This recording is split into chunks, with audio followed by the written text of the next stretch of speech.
As the Beatles' sound evolved in the second half of the 1960s, their music became increasingly experimental. This often had incredibly successful results. 1967's Sgt. Pepper's Lonely Hearts Club Band captured the mood of the so-called Summer of Love and changed popular music forever, before the avant-garde White Album was widely praised by critics. However, not all of their innovations and urges to push the boundaries paid off. From 1968 and the recording of the White Album onward, creative differences began to emerge as each member of the band wanted to put their own stamps on the Beatles' sound and express themselves fully. This led to rows over certain songs, including Back in the USSR, which led to Ringo Starr leaving the band temporarily. The 1969 album, Abbey Road, also led to disagreements among the band. It was recorded after the Get Back sessions, which became the album Let It Be, and one song on it was very unpopular.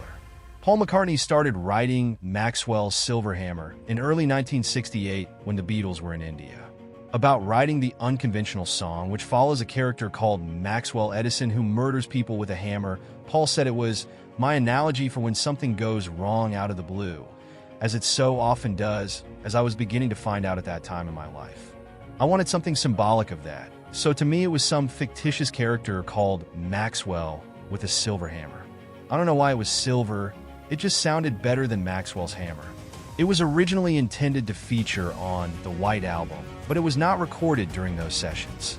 The Beatles rehearsed the track at Twickenham Studios, but did not record it until later in 1969, as they worked on Abbey Road. The rest of the band were deeply unimpressed with the track and the recording process. In a 2008 Rolling Stone interview, Ringo said, "The worst session ever was Maxwell's Silver Hammer. It was the worst track we ever had to record.